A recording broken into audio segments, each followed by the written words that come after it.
Boa tarde a todos que estão conosco aqui nesse painel de número 4 do nosso congresso.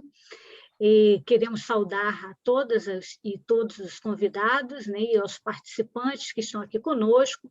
Eu sou a professora Lilian Baumann-Emery, que represento a rede aqui na coordenação do evento, e vou passar a palavra para o professor Volkmann, que vai fazer a mediação desse painel. Nosso boa tarde a todas e a todos. Saludos cordiales a nuestras invitadas de América Latina.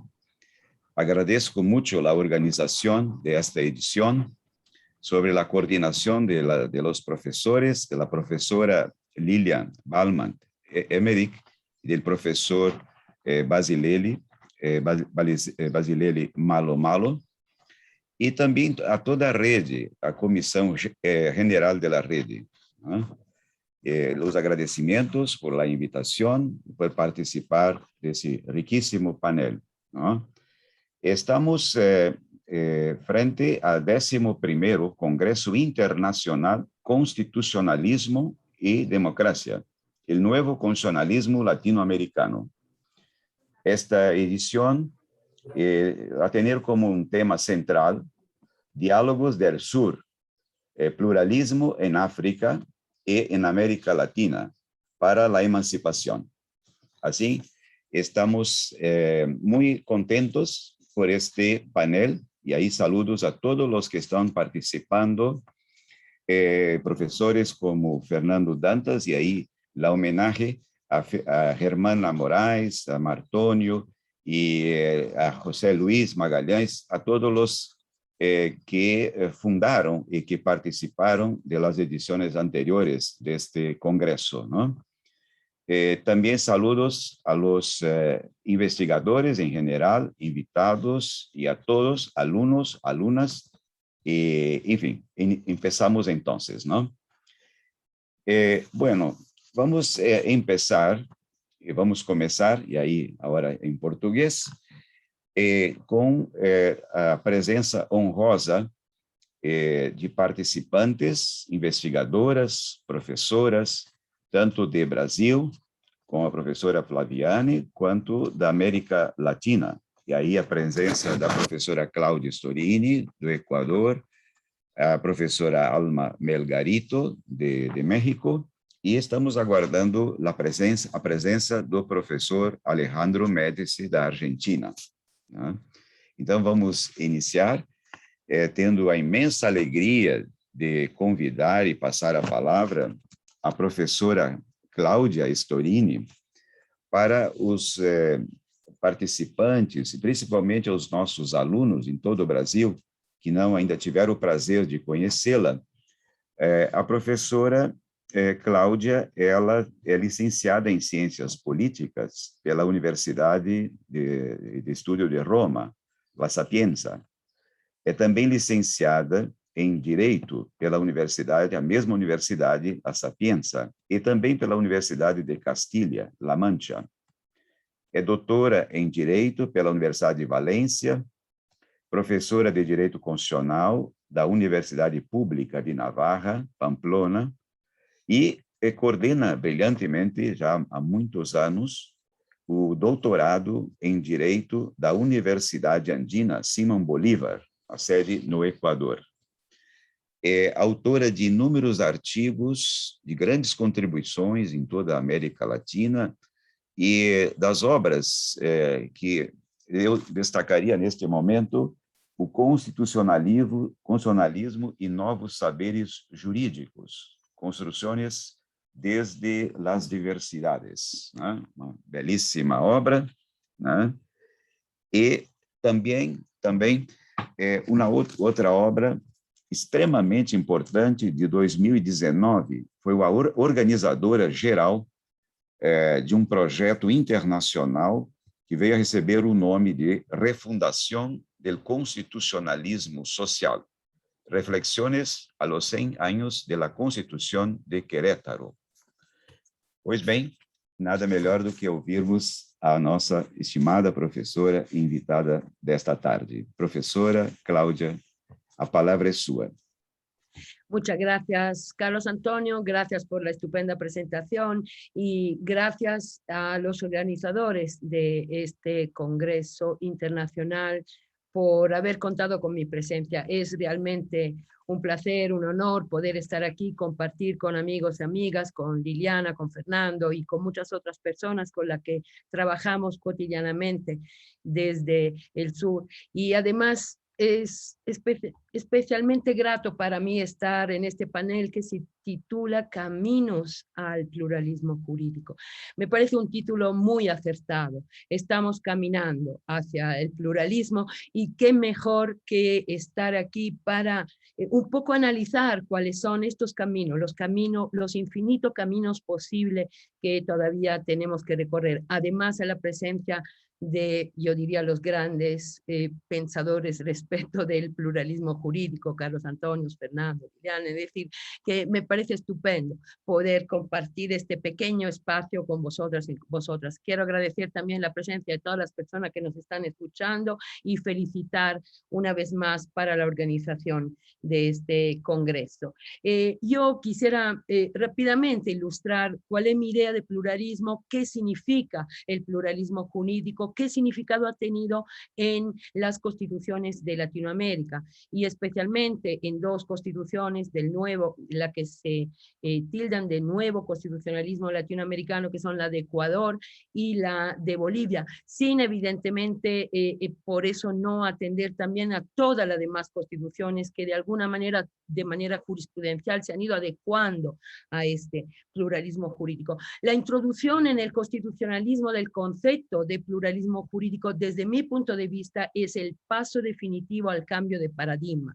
El constitucionalismo siempre ha sido garantía de diferentes pluralismos. Si nosotros analizamos la evolución histórica del constitucionalismo, el constitucionalismo ha evolucionado porque ha querido proteger estos diferentes pluralismos. Pluralismo político en primer lugar, pluralismo social, todas las etapas han sido una atención a estos pluralismos, pero el reconocimiento en las constituciones del pluralismo jurídico significa dar un corte a muchos de los conceptos que nosotros habíamos manejado con el pensamiento del siglo XX. ¿Y por qué un corte? Porque el pluralismo jurídico es, digamos, el último extremo del pluralismo. Es el reconocimiento de la existencia de sistema jurídico diferente. Es el paso a un mundo en el que se reconoce la existencia desde el derecho y desde la Constitución de otros mundos, de otras maneras de hacer derecho. Y por lo tanto es el paso del derecho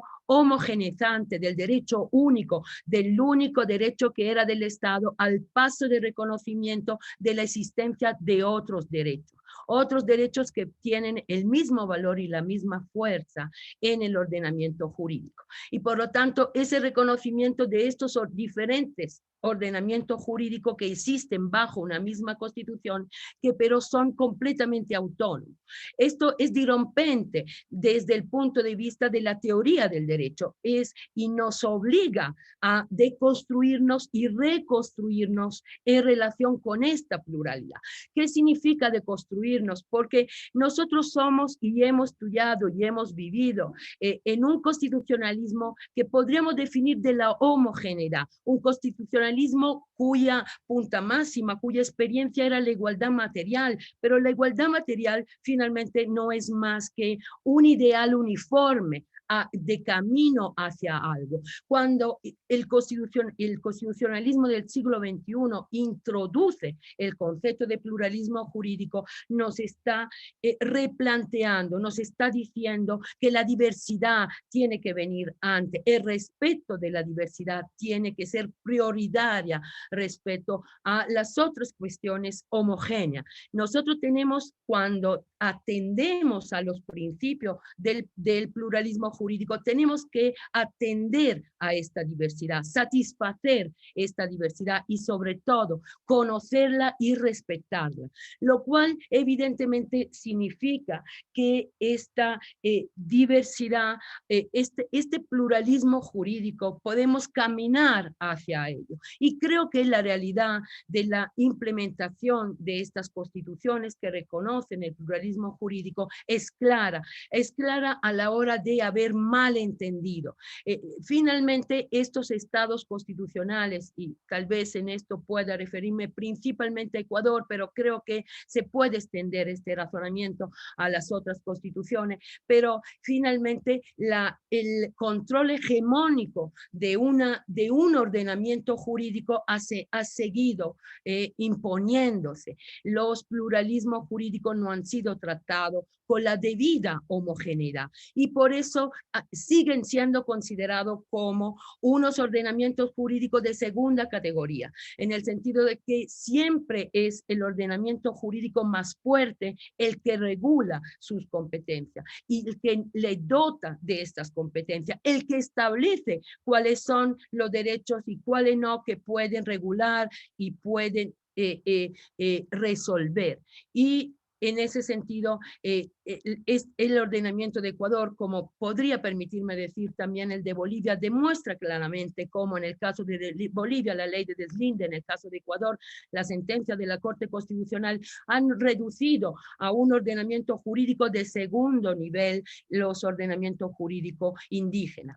Pero también yo sí creo que eso, si bien tiene que ser criticado, tiene que ser entendido. Tenemos que entender, perdonarme la reiteración de palabras, que construir un pluralismo jurídico es en primer lugar conocer al otro, incluir el otro que ha sido excluido desde el derecho y desde la construcción del derecho a lo largo de miles de años. Entonces, esto no es un trabajo fácil, esto no se hace del día a la mañana, pero el camino es el diálogo con el otro, es entender que tenemos que repensar todas las instituciones del Estado. Tenemos que repensar los principios fundamentales que constituían el Estado social y democrático de derecho para reconstruir este Estado plural de otra manera. De otra manera, y la única manera y el único camino que veo yo es a través de la inclusión, del reconocimiento, del conocimiento del otro. Tenemos que dejar de interpretar al otro, sino darle voz. Las voces de los otros ordenamientos jurídicos tienen que ser fuertes en estos estados. Nosotros seguimos teniendo asambleas que hacen leyes en las que no aparecen estas minorías. Seguimos teniendo tribunales constitucionales en las que no hay presencia de culturas diferentes. Estas visiones del mundo, esta filosofía que están a las bases del derecho tienen que ser repensadas y tenemos que poder incluir esta otra manera de ver el mundo. Nosotros cuando hablamos de los derechos de la naturaleza, cuando decidimos respecto de las cuestiones indígenas, deberíamos poderlo hacer conociendo y siendo parte de esta cultura. Entonces, creo que fundamentalmente desde la doctrina, el paso que tenemos que dar es no interpretar, sino escuchar, dar voz al otro para que el otro pueda hablar cuando en todos los niveles, en todas las organizaciones del Estado. Obviamente lo que yo estoy planteando es un cambio radical, no solo en la estructura orgánica, sino también en la parte en la que damos contenido a los derechos. Cuando nosotros hablamos de educación, ¿de cuál educación estamos hablando? De la educación con esquema occidental. No prestamos atención a otra manera de educar, a las otras lenguas que existen en estos países, a la diversidad. En general, la diversidad es interpretada, pero no es escuchada, no participa. Y por eso también creo que el verdadero pluralismo se relaciona profundamente con la democracia, en el sentido que tenemos que hasta rever nuestro concepto de democracia, pensar si este funcionamiento por mayoría homogénea es el que tiene que reflejarse en ese Estado, o si tal vez deberíamos pensar en otros sistemas más incluyente porque las minorías son minoría por sí misma y por lo tanto deberíamos escuchar sus voces en todos y cada uno de los órganos del Estado.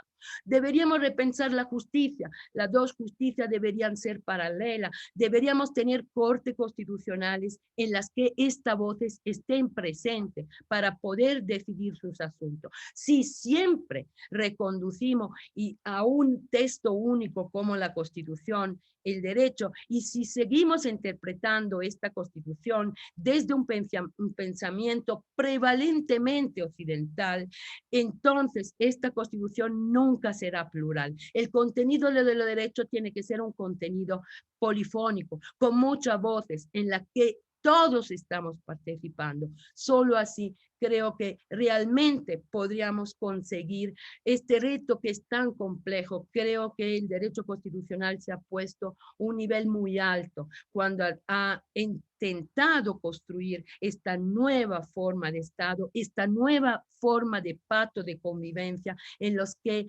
también la diferencia en lo que seamos todos iguales, las diversas convicciones, los diversos pensamientos, pero en primer lugar lo que tenemos que hacer es deconstruirnos desde estos conceptos que han sido fundamentales para el constitucionalismo del siglo XX, pero que ya tienen que ser revisitados, reinterpretados, repensados y sobre todo trabajados con todos aquellos grupos sociales que siempre han sido excluidos de esta construcción.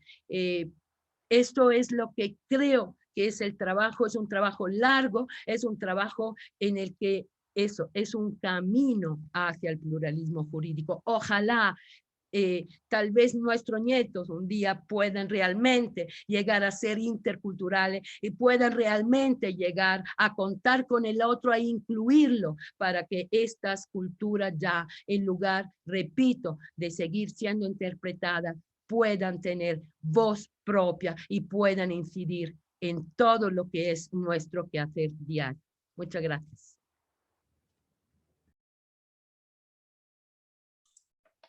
Muy bien, muchas gracias, professora Cláudia.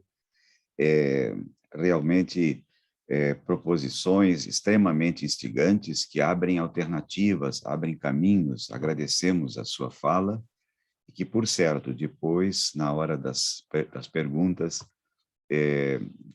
muitas serão formuladas, né, em função dos, digamos assim, dos desafios que foram postos, né, essa necessidade de, ao pensarmos através do novo constitucionalismo latino-americano, como se insere o pluralismo jurídico, mas uma outra leitura do pluralismo jurídico, né, um pluralismo jurídico que passa, evidentemente, por esse repensar, por essa desconstrução, né, e pela necessidade de ressignificar conceitos, categorias, né?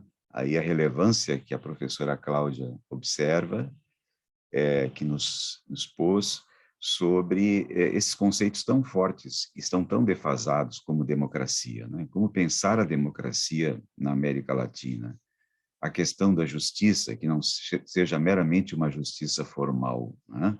Mas uma justiça dinâmica, uma justiça que seja a expressão, né, dessas muitas vozes, as muitas vozes, né? Enfim, as ideias extremamente estimulantes estão aí, e depois vamos trocar algumas impressões e vamos abrir também para que outras pessoas possam participar e dialogar, explorando um pouquinho esta belíssima reflexão. Com os agradecimentos, professora Cláudia, né? Muito bem, então vamos dar sequência, né? E agora, do Equador, né, vamos para o México, né? E com a nossa querida também professora Alma Melgarito, né? A quem temos, assim, uma amizade já de largo tempo, conhecimento, né? nos tempos do nosso saudoso mestre Oscar Correias, né? Com o movimento da crítica jurídica, um dos movimentos, sem dúvida, de maior impacto, de maior consistência e que está aí forte e vivo no espírito do seu fundador, né? Do professor Oscar Correias. E Alma é a expressão também desse espírito da crítica jurídica, né? A professora Alma, também para os que ainda não tiveram o prazer de ouvi-la ou conhecê-la, conhecer os seus trabalhos, né? Ela é licenciada e tem mestrado em Direito pela UNAM, né? Também tem sido colaboradora já há muitos anos, né, do Programa de Investigação de Direito e Sociedade, do Centro de Investigação Interdisciplinárias em Ciências e Humanidades da UNAM. Além disso, é professora titular, né, em tempo completo na Universidade Autônoma da cidade de Juárez, né, no México. Integra a Associação Nuestra Americana de Estudios Interdisciplinários de la Crítica Jurídica.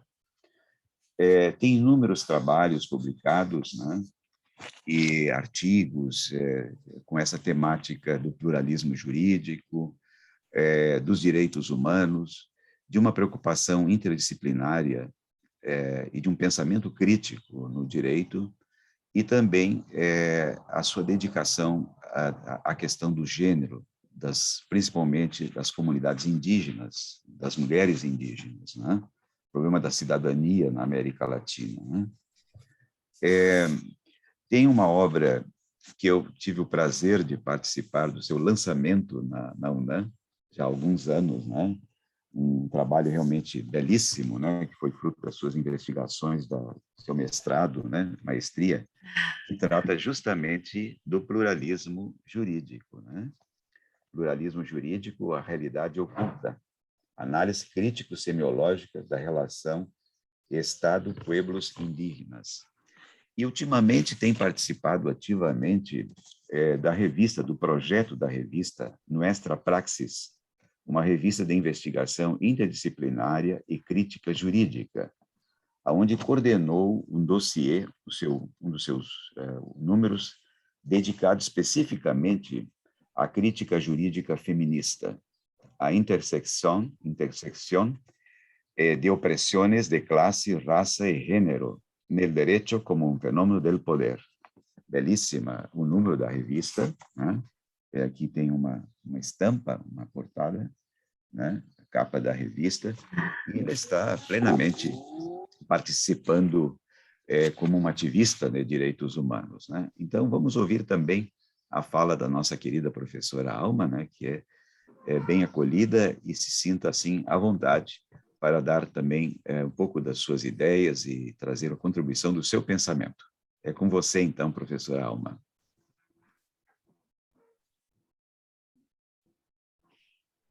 Hola, pues muy buenas tardes. Yo agradezco infinitamente este espacio y la invitación hecha para participar en este prestigiado Congreso Internacional de Constitucionalismo y Democracia. Quiero igualmente agradecer en general a la Red por el Constitucionalismo Democrático por los esfuerzos para la realización de este evento. Y pues sobre todo es un enorme placer para mí participar en esta 11ª edición del Congreso, con sede en la Pontificia Universidad Católica de El Salvador y en la Universidad de Integración Internacional de la Lusofonía Afro-Brasileña, porque pues ha sido convocado con un tema que es particularmente urgente y relevante, que es los diálogos del sur, pluralismo en África y en América Latina por la emancipación. También debo decir que es para mí todo un placer compartir esta mesa con tan prestigiados juristas como lo son Claudia, Alejandro, Flavián, Lilian y el doctor, por supuesto, Antonio Carlos Vollmer. Entiendo que la mesa que nos reúne se titula Diálogos del Sur y Caminos del Pluralismo Jurídico y que tiene como objetivo reflexionar justamente acerca de cuáles han sido los aportes desde la teoría del pluralismo jurídico en el contexto del nuevo constitucionalismo latinoamericano. Y es que Estoy muy agradecida por esta invitación porque pienso que dialogar, reflexionar juntos acerca del pluralismo jurídico en el contexto de los nuevos constitucionalismos es quizás uno de los más urgentes y necesarios debates, puesto que es un tema que toca el núcleo central de la disputa entre las formas jurídicas alternas y que incluso pueden ser hasta antagónicas. Por un lado, las formas de derecho originarias, ancestrales de los pueblos indígenas, que obedecen a lógicas de reproducción de las relaciones comunitarias, y por otro lado, las del derecho moderno, que obedecen a lógicas liberales que reproducen las relaciones mercantiles. Y los recientes procesos constituyentes en nuestra América han encontrado distintas fórmulas de articulación entre estos dos distintos sistemas de derecho, de los cuales la teoría constitucional y la teoría del derecho contemporánea precisan reflexionar. Es importante reflexionar, por ejemplo, a dónde nos ha llevado el Estado plurinacional. ¿Cómo fue que llegó al camino de la ley de deslinde jurisdiccional? ¿Ese es el camino del pluralismo jurídico que queremos continuar en América Latina? Por ejemplo, también, ¿a dónde nos llevó el pluralismo jurídico en la Constitución de Montecristi? ¿Pudo esta mención del pluralismo jurídico en el nivel constitucional impedir el genocidio Tagaeri y Tanomenán en Ecuador? Son preguntas radicales que tenemos que hacernos y ante ello tratar de dilucidar qué aprendizajes y qué retos nos imponen los procesos constituyentes de la historia reciente en nuestra América y sobre todo, qué es lo que tiene para decir la teoría crítica del derecho y la teoría constitucional sobre este problema tan importante que tenemos que reflexionar. Yo voy a dedicar mi intervención a plantear un camino teórico que me encuentro desarrollando para profundizar el análisis del pluralismo jurídico. Y es que yo tengo que admitir que durante un tiempo, vista la manera en que los sistemas jurídicos del llamado nuevo constitucionalismo latinoamericano fueron desactivando de manera a veces velada, pero también a veces de manera bastante agresiva y abierta al potencial subversivo del concepto del pluralismo jurídico, sí llegué a preguntarme si era aún posible hacer una defensa de este concepto, pues me preguntaba si todavía este concepto tenía algún potencial transformador. Después de mucho reflexionarlo, vengo aquí a hacer una defensa del concepto porque pienso que la disputa por el sentido del derecho también se juega en las aulas y foros académicos y que es necesario no abdicar en la batalla. Primero, es necesario decir que me adscribo desde hace bastante tiempo a la crítica jurídica latinoamericana, por lo que todo lo que diga deberá ser interpretada como una mirada desde esta beta teórica. La crítica jurídica es un movimiento académico político que inició Óscar Correas en los 70 del siglo pasado, profesor argentino-mexicano, quien lamentablemente ya no está con nosotros, pero cuyas enseñanzas resuenan en todos los profesores que formó, entre los cuales me cuento. Y también debo reconocer otra deuda, que es la influencia que sin duda tiene en mi trabajo la obra del profesor Antonio Carlos Volkmer, a quien conocí hace bastantes años en las conferencias de crítica jurídica y cuyo pensamiento también resuena en mi formación. Muchas gracias, profesor Volkmer, por todas las enseñanzas que me ha transmitido. Yo he dividido mi exposición en tres partes. En la primera voy a plantear algunos tópicos conceptuales desde la mirada de la que parto, que es la crítica jurídica. En la segunda voy a hablar de a qué me refiero con pluralismo jurídico hoy, cómo estoy viendo este concepto. Y en la tercera voy a insertar algunos tópicos para el debate acerca de los recientes procesos constituyentes nuestroamericanos y su relación con el pluralismo jurídico. Para comenzar la parte de tópicos conceptuales, tengo que comenzar con una recomendación metodológica propia de la mirada crítica, que es comprender, como nos aconsejaba el doctor Óscar Correas a la saga de Kelsen, que el derecho es la organización de la violencia social y que el derecho no expresa las relaciones sociales, sino que es apenas la apariencia de las relaciones sociales, por lo que develar lo que el derecho expresa primero, para lograrlo necesitamos una teoría general del derecho.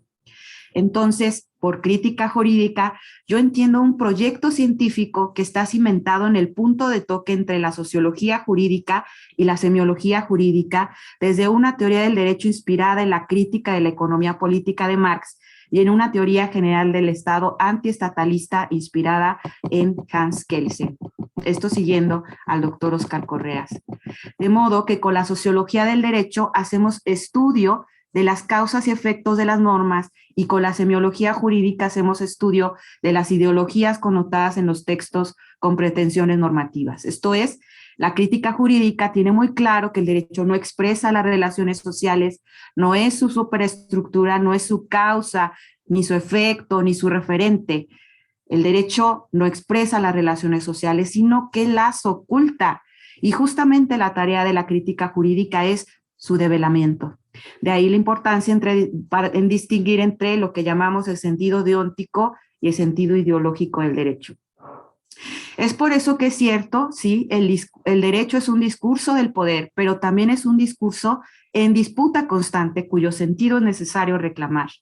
Y esta es la labor constante de la crítica de la ideología jurídica, la crítica del discurso emitido por quienes dicen ser estudiosos del derecho, juristas o científicos del derecho, pero estableciendo primero una teoría general del derecho y una teoría general de la sociedad, pues sin ellas, parafraseando a Kelsen, no haríamos más que política jurídica, agregando yo apologista del capitalismo disfrazada de científica.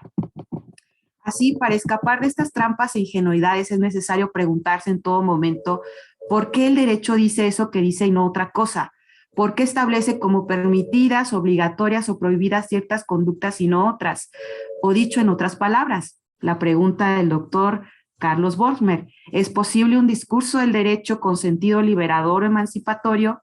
Y si es este posible, ¿cuál sería su contenido?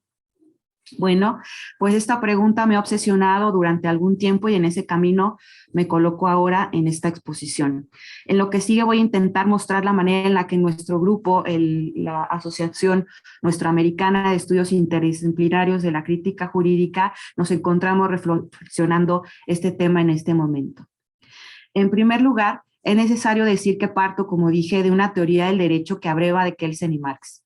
Entonces entiendo el derecho como un discurso que organiza la violencia social. Esto significa que no es que el derecho se ayude de la violencia, ni mismo es la violencia. El derecho decide a quién le está permitido ejercer la violencia, en contra de quién y en qué medida. Y esto que parece una obviedad, no lo es tanto, al menos si atendemos al rutinario espectáculo de las facultades de derecho, en la que nos insisten en presentar el derecho justo como lo que no es. Una y otra vez los profesores de derecho nos insisten que el derecho es neutro, que el derecho es imparcial, que el derecho es justo, pero el derecho no es nada de eso. El derecho es la organización de la violencia social, por más que los juristas apologistas del poder se empeñen en presentarlo incluso como racional. Racional. Cualquiera que lea los periódicos a diario se da cuenta fácilmente de que el derecho es muchas cosas, pero no es racional. ¿Cómo podría ser racional, por ejemplo, que hasta el día de hoy muchos integrantes del pueblo chileno permanezcan en prisión por hechos de la revuelta de octubre de 2019, esto es, por reclamar una transformación profunda de ese querido país? ¿Cómo podrían calificarse racionales los más de 400 casos de mutilación ocular cometida por agentes estatales en ese contexto? Bueno, ¿y por qué es que ocurre esto? ¿Porque el derecho es racional? No, el derecho no es neutro. El derecho organiza la violencia social como lo hizo en ese contexto al dirigir sus tentáculos hacia el pueblo chileno y su digna lucha. Un segundo tópico que quiero tocar es la necesidad fundamental de hacer un análisis de los acontecimientos, en este caso, de los procesos constituyentes y el pluralismo jurídico, pero siempre con una perspectiva de larga duración histórica. Poniendo de nuevo, por ejemplo, al pueblo chileno en la revuelta de 19, ellos nos decían, no son los 30 pesos, refiriéndose al incremento de la tarifa del transporte. No son los 30 pesos, son 30 años. Pero si nos vamos más allá, los pueblos originarios decían, no son 30 años, ya son más de 500 años, ¿no? Lo que nos ha traído a este presente. Entonces, es necesario introducir una perspectiva de larga duración histórica en el análisis. Es necesario historizar el presente. Los procesos constituyentes no son producto de la generación espontánea de la historia, sino que son producto de largas luchas y tensiones. Solo así podemos comprender, por ejemplo, que la idea misma de los derechos del derecho subjetivo sobre la cual se construye la arquitectura jurídica de la modernidad colonial capitalista, obedece a una estrategia lingüística del poder burgués que tiene un momento histórico de origen y que así como tuvo un día su cuna, también puede y habrá necesariamente de tener un día su tumba, porque ella está siendo construida en largos ciclos de resistencia y lucha cotidiana de la potencia de la organización de los oprimidos. Por otro lado, con ayuda de la teoría constitucional crítica, y aquí quería mostrar la primer lámina de mi exposición, podemos comprender además que la Constitución es, nos dice Kelsen, la norma fundante que dota de sistematicidad al orden jurídico y nada más. Que lo único que distingue a la Constitución del resto de normas es este lugar primigenio, pero que no son los textos las normas, pues las normas son producto de actos de voluntad, actos de habla que enuncian personas vivas de carne y hueso. De modo que si atendemos a la diferencia entre el texto y la norma, podemos escapar del fetichismo de lo jurídico, darnos cuenta de que el sentido del derecho se disputa en las relaciones sociales y no en los textos legales. Así, para Daniel Sandoval, un compañero de la crítica jurídica en México, la tarea de la crítica jurídica es doble, por un lado constructiva y por otro lado destructiva, ya que nos dice que en su papel destructivo, la crítica jurídica tiene como finalidad analizar el papel de la violencia y de los mecanismos ideológicos de naturalización de las relaciones de dominación y construcción de hegemonía, pero luego, en su papel constructivo también, la crítica jurídica impulsa la visibilización y articulación de las praxis jurídicas anticapitalistas y su distinción de las praxis jurídicas capitalistas.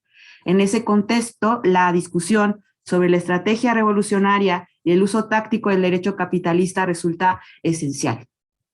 Ahora bien, para poder explicar la manera en la que ahora veo el fenómeno del pluralismo jurídico, preciso hacer una distinción entre dos modelos teóricos que trabajé en mi tesis doctoral. Por un lado, el sistema jurídico de la reproducción del valor, sistema jurídico capitalista, y por otro lado, los pluralismos jurídicos de la reproducción de la vida, de la reproducción del valor de uso. Voy a intentar hacer una explicación de estos dos conceptos en lo que sigue para explicar el primero, el sistema jurídico de la reproducción del valor. Preciso remitirme a un concepto proveniente de la tradición marxista, que es la noción de patrón de reproducción del capital de Jaime Osorio. Jaime Osorio es un profesor mexicano, seguidor de Marini, el célebre marxista de la dialéctica de la dependencia.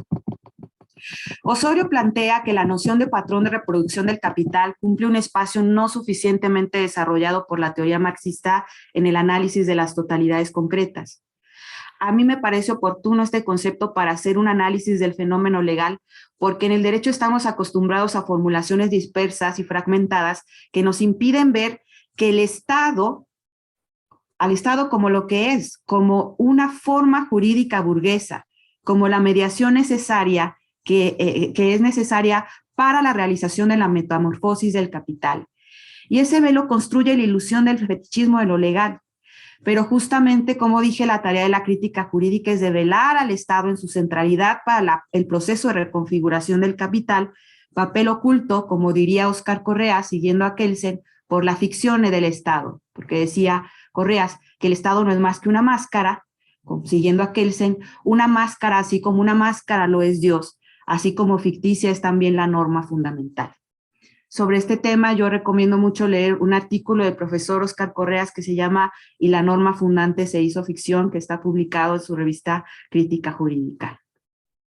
Y es que el capital es una relación social que no solo permite la producción de un valor excedente, sino que genera subir las condiciones para que esta relación se reproduzca de manera cotidiana.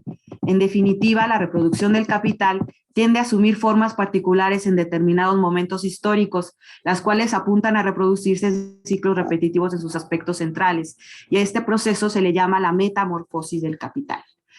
Bueno, entonces podemos decir que hablamos de reproducción del capital cuando estos ciclos se reproducen y repiten de manera constante.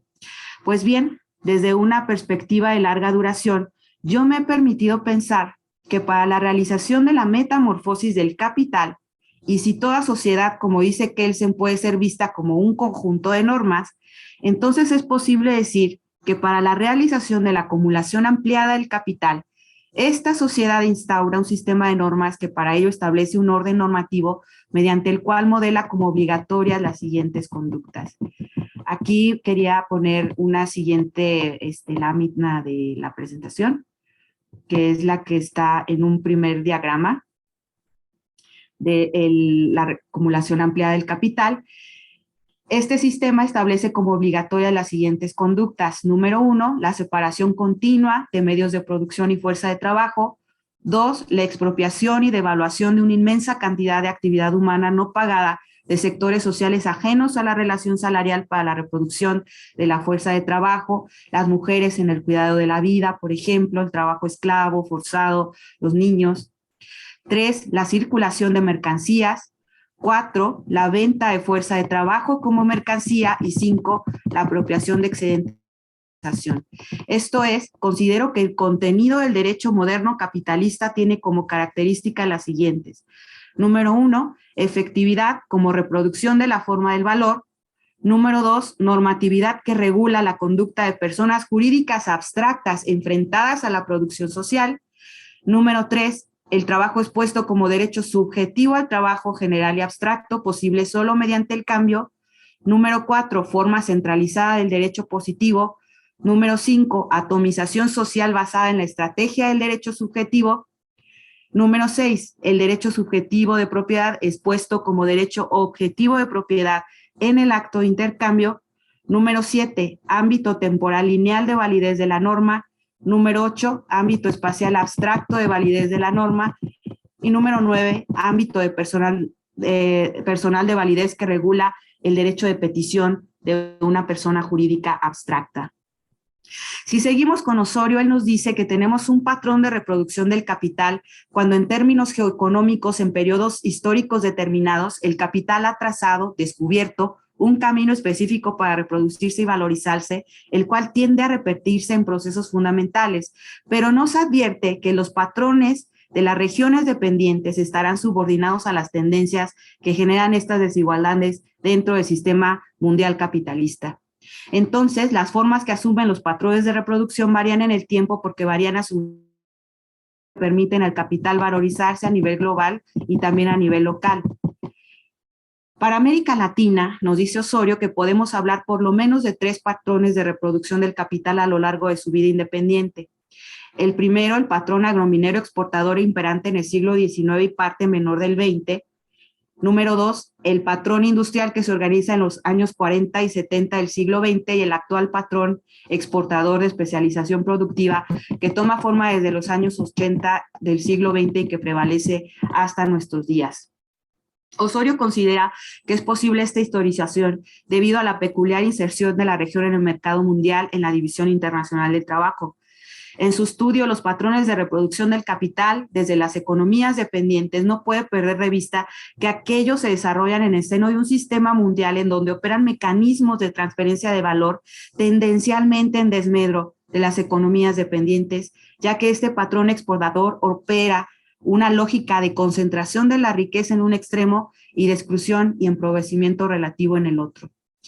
Pero en el paso de una forma a otra, en su ciclo reproductivo metamorfosis, implica para el capital resolver un sinnúmero de problemas de la más variable índole.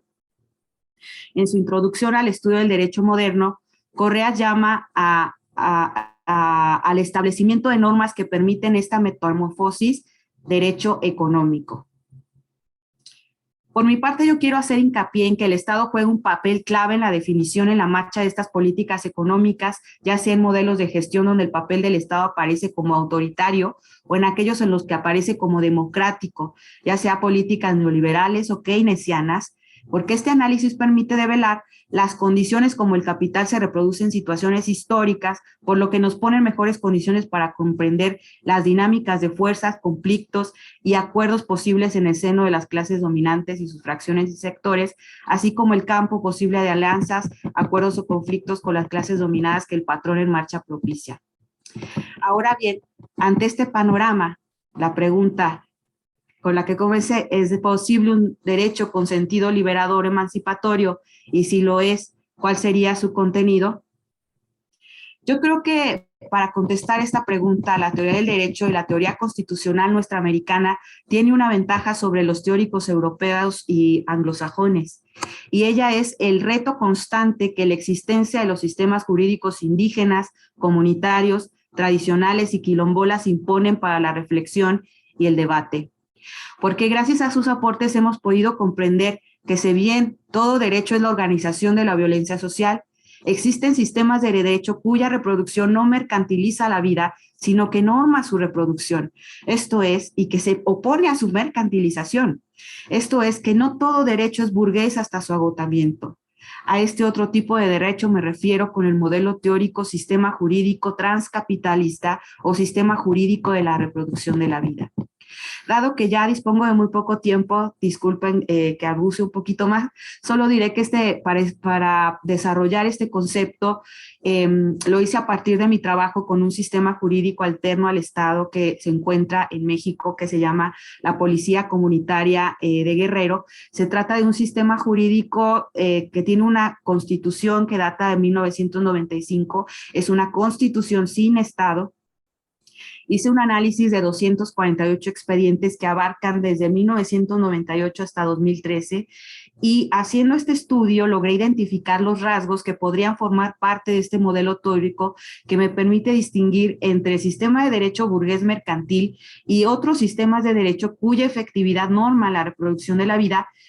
Y para hacerlo eché mano de la lectura de Bolívar Echeverría del Capital de Marx, quien pone la clave de lectura del Capital en la distinción entre el valor y el valor de uso, pues justamente para él distinguir entre el valor, que yo diría que es el núcleo del derecho moderno capitalista, y el valor de uso, que es el núcleo del derecho transcapitalista o de reproducción de la vida, es el núcleo de su crítica a la época moderna. A partir de esta lectura del Capital entre valor y valor de uso, planteo, solo para el debate, y con esto quiero terminar, que la normatividad que reproduce ese proceso de reproducción de la forma natural de reproducción social o valor de uso se podría mostrar en el siguiente esquema. Es el segundo esquema, el que comienza con una V, que significa prohibido en la lógica deóntica. Finalmente, volvemos a la pregunta, ¿es posible otro derecho? Yo pienso que sí, desde mi perspectiva, al menos en mi experiencia en el estudio de otras normatividades alternas al Estado, tendría estas características. Y solamente para una primera aproximación y seguir desarrollando este marco conceptual, yo diría que al menos en el caso que yo estudié, tiene como contenido el siguiente: una normatividad que regula la conducta de seres humanos concretos que forman parte de la producción social desde el inicio del proceso, efectividad como reproducción de la forma natural. Aquí hay un esquema en la presentación que tiene tablas. Número 3, normatividad que establece el carácter colectivo del trabajo y la producción. Número 4 sería la última esa está. Gracias. 4, formas descentralizadas del derecho positivo. 5, cohesión social objetiva del proceso de reproducción social. 6, regulación del consumo de determinada porción de la producción colectiva con base en el sistema de necesidades específico. 7, ámbito temporal múltiple de validez de la norma. 8, ámbito espacial de validez concreto de la norma. 9, ámbito personal de validez que regula la conducta de seres humanos concretos. Finalmente, ya para concluir, ¿qué debates podemos profundizar con el desarrollo de la teoría del pluralismo jurídico en el contexto del nuevo constitucionalismo latinoamericano?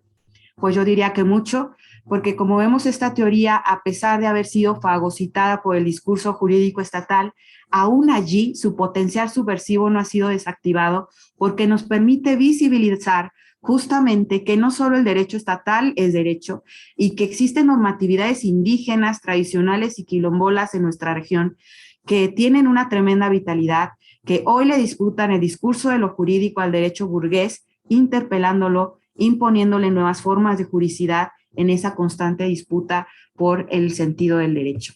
Con esto me quedo, disculpen si abusé un poco del tiempo y muchas gracias de nuevo por la invitación y a todo el comité organizador. Buen día. Muchas gracias, professora Alma, por sua importante e densa e provocativa exposição, não?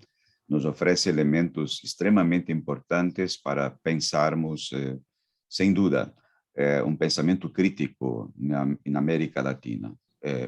E principalmente, creio que vamos depois, possivelmente, explotar um pouco isto, não? Mais adelante, em las perguntas, de como é possível trabalharmos numa perspectiva de um direito emancipador, de um direito liberador, né?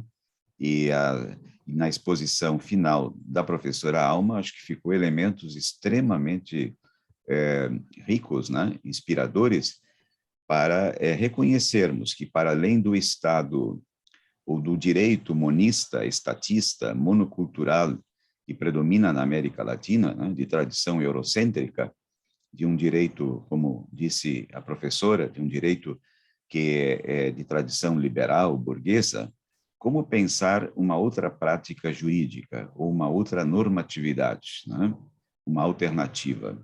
E a experiência da professora Alma é, nesse sentido, muito rica ao trazer as investigações que ela fez, né, durante alguns anos, né, e tem se dedicado ao tema, a explorar comunidades no México, e principalmente a rica experiência de Guerrero, do estado de Guerrero, a polícia comunitária de Guerrero, né? Que é uma experiência de pluralismo jurídico de uma forma autêntica, né?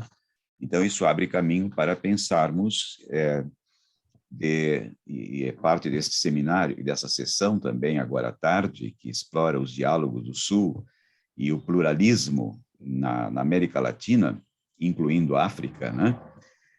Já a África tratada com muita propriedade, brilhantismo, na sessão anterior, que antecedeu a esta, né? Comandada pelo professor Basilele, belíssimo painel com a Tula, a Karine, a Alicia, enfim, né? E que vai se agregar também essa preocupação de um pluralismo pela África no painel de amanhã, né? E hoje nós estamos aqui trabalhando a América Latina, né? Então, como dialogar, né, a partir da América Latina, né, da Pachamama, do Buen Vivir, com o Ubuntu da África, né? Isso é uma riqueza realmente muito grande, né?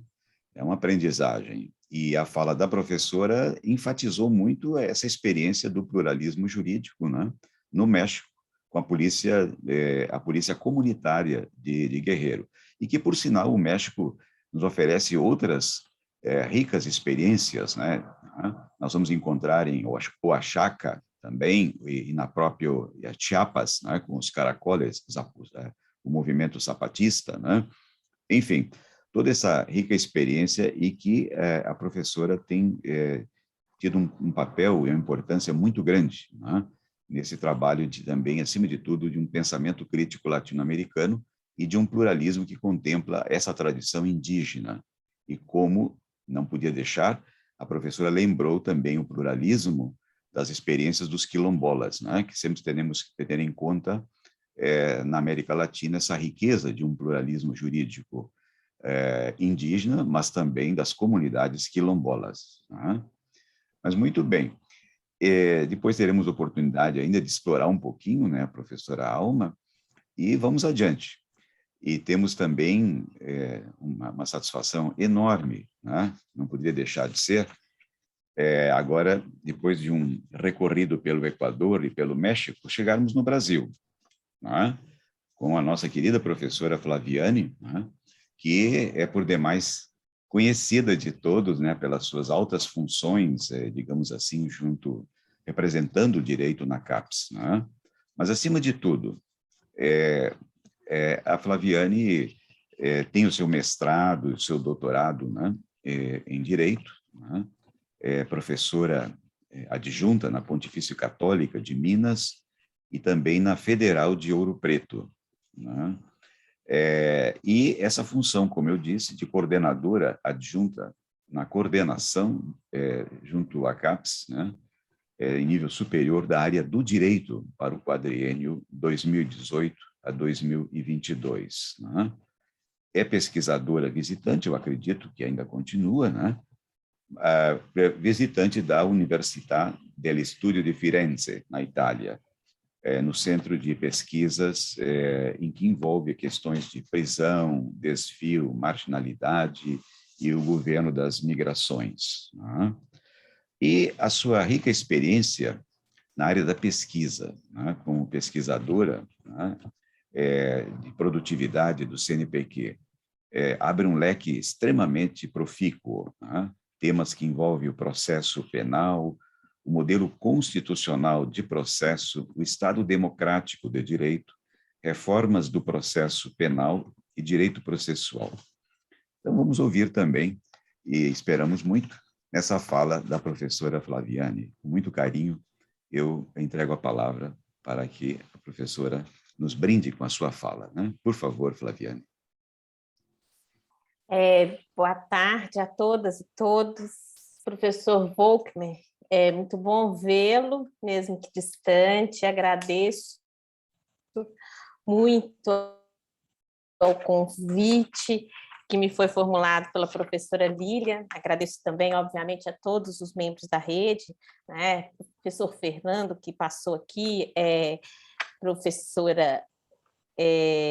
professor Martônio, professor José Luiz Quadros de Magalhães e tantos outros professores e outras professoras que aqui desenvolveram o tema e constituíram de forma tão relevante, né, essa rede de pesquisa. Foi muito interessante a organização. Eu vou pedir muitas desculpas se a minha conexão hoje não está boa, já tentei tudo, confesso, já troquei de local, já troquei de conexão para ver se melhora, mas infelizmente nós estamos com alguns problemas em virtude das chuvas que tem aqui na minha região durante o final de semana e não foi possível estabilizar, melhorar a internet. Como o professor Volkmer disse, eu, como pesquisadora, sou da programa de pós-graduação da Universidade Federal de Ouro Preto e também da PUC de Minas, e tenho desenvolvido e me preocupado em trabalhar elementos de pesquisação. Então, durante o projeto pedagógico de construção, especialmente do programa da UFOP, do qual eu sou uma das pessoas que o idealizei, nós trabalhamos muito com uma discussão do local para o global e do global para o local. E dentro dessa perspectiva, o que me chama muito a atenção, e é um trabalho que faço com sujeitos invisibilizados no âmbito da estrutura normativa do direito processual penal e, portanto, do sistema de justiça criminal brasileiro, especialmente. Um sistema de justiça criminal absolutamente seletista, não é? Nós temos uma seleção de pessoas que há séculos tem sido objeto desse poder, né, de alta violência, uma violência institucionalizada que supera aquilo que deveria ser a violência própria da jurisdição ou da sua constituição em termos de um direito fraterno, especialmente, tá? E nesse sentido, as pessoas pobres, as pessoas negras, e mais do que isso, né? De um tempo para cá, minha pesquisa se voltou especialmente para as mulheres que se colocam dentro dessa plataforma normativa como sujeitos processuais, sejam como pessoas acusadas ou vítimas ou mesmo testemunhas. Então, eu parto, obviamente, de uma crítica à estrutura do direito processual fundada em elementos próprios da jurisdição, dentro de uma perspectiva eurocêntrica, não é? Que trabalha a jurisdição como um poder e que possui uma violência institucionalizada. No âmbito do direito processual penal, Nós somos, para usar um termo italiano, um pouco peculiar, la Cenerentola, que seria uma figura da fábula, de uma fábula infantil, que no Brasil a gente traduziria como a gata borralheira, né? Que se rivaliza com outras irmãs mais prósperas. Então, a gente sempre teve um problema de identidade, porque nunca tivemos pensamentos próprios. Então, se há uma crítica ao direito processual eurocêntrico, ao direito processual penal, ela é duplamente mais criticada, vez que assumimos de uma forma clara todos os conceitos que são próprios de outras estruturas ou de outras plataformas.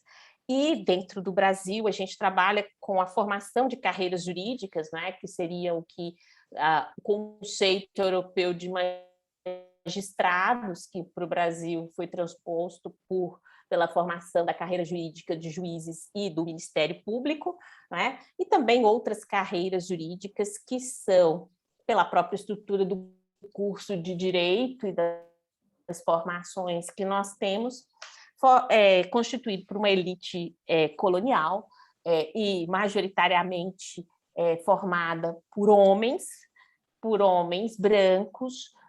Não é? Hoje, segundo as pesquisas que eu levo em consideração, estão entre os 50 e os 40 anos de idade.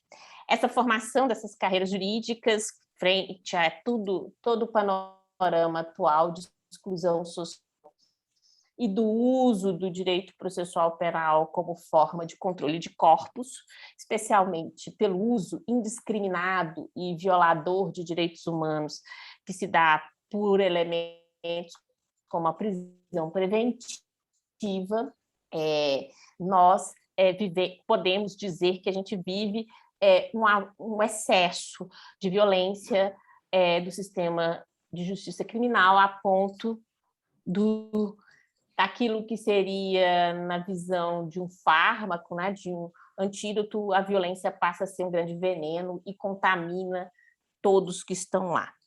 Nesse sentido, nós não temos só um direito que opere dentro de uma lógica de seletividade. Nós também temos um direito que opera dentro de uma lógica patriarcal e de uma lógica colonizadora. E os resultados disso são numericamente terríveis, porque nós somos a terceira maior população carcerária do mundo, nós temos o maior número de homens jovens presos, privados de liberdade, mas também mulheres presas. Aqui no meu estado, essa semana, teve uma decisão que teve que ser dada no Supremo Tribunal Federal, porque prendeu-se uma senhora que adulterou o controle do registro de água, que em português se chama hidrômetro, não é? Para poder fazer uso da água durante a pandemia e cuidar dos seus filhos. E essa senhora ficou 100 dias presa preventivamente.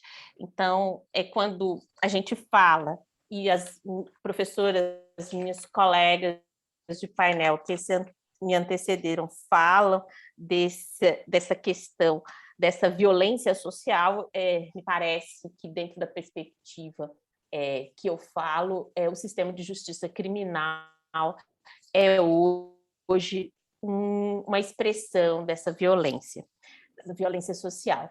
E é por isso que, nos últimos anos, eu tenho me ocupado a estudá-la a partir de outros elementos, como a estética, e ao pensar ou escolher essa hipótese, outros elementos se tornaram ainda mais graves para mim.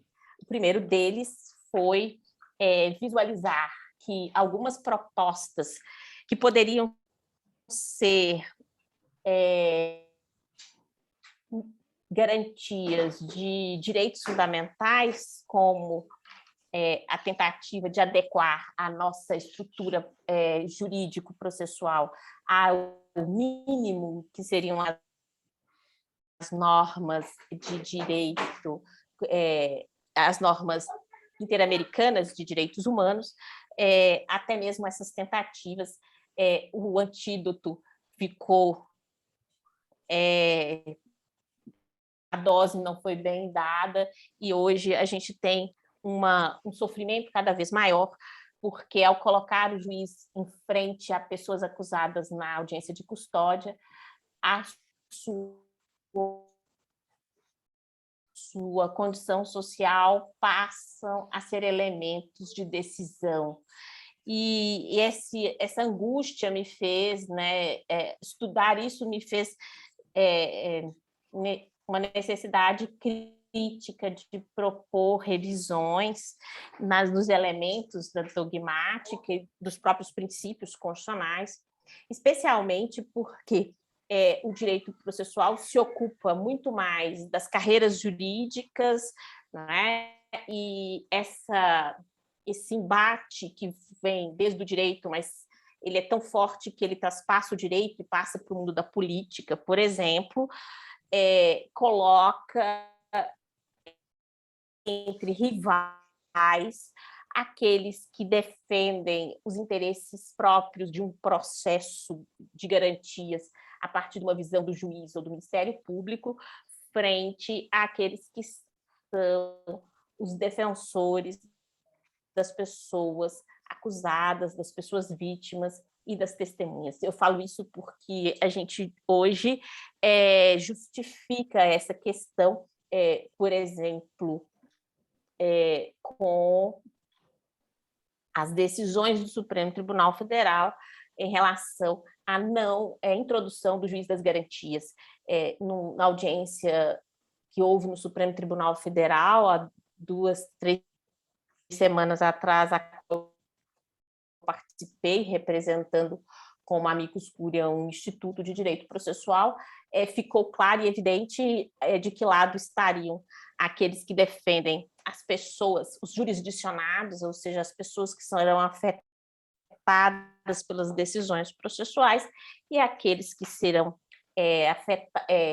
aplicadores da norma como juízes e promotores. Então, essa necessidade de uma crítica para a revisão do conceito, de alguns conceitos, me parece um elemento necessário, um elemento absolutamente condizente com qualquer proposta de pluralismo jurídico que pense a partir da nossa perspectiva, uma perspectiva latino-americana e, especialmente, de uma perspectiva brasileira, daquilo que nós visualizamos no âmbito do sistema de justiça criminal. Nós estamos, cada dia mais, marcados, então, por uma estrutura que é discriminatória, que não respeita direitos das mulheres, das pessoas pobres e das pessoas LGBTQIA+, por exemplo.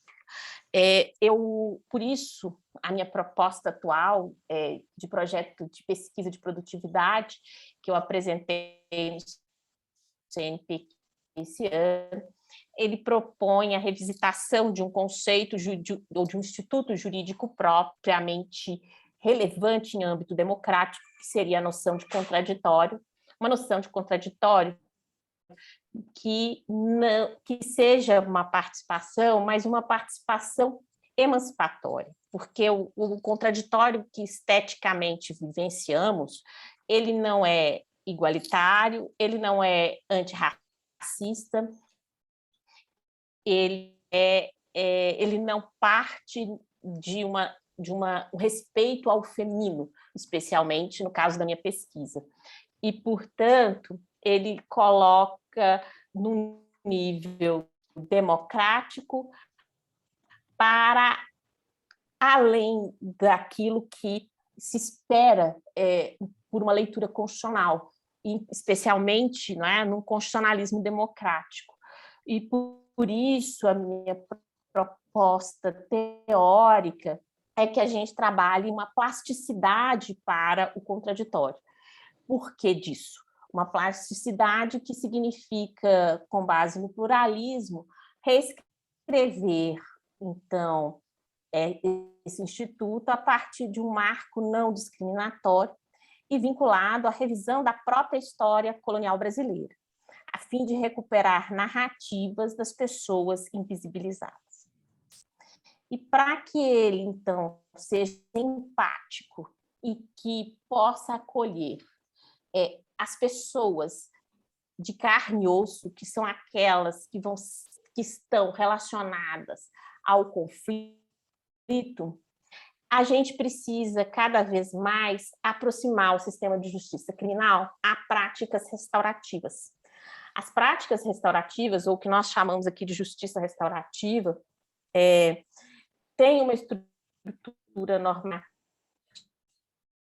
muito mais fluida e não burocratizada, a ponto dela não estar atualmente prevista em nenhuma lei, nenhuma legislação específica. O que ampara o uso da justiça restaurativa no Brasil hoje é uma resolução do Conselho Nacional de Justiça que estimula o uso de práticas restaurativas como uma forma horizontal de solução de conflitos no âmbito criminal.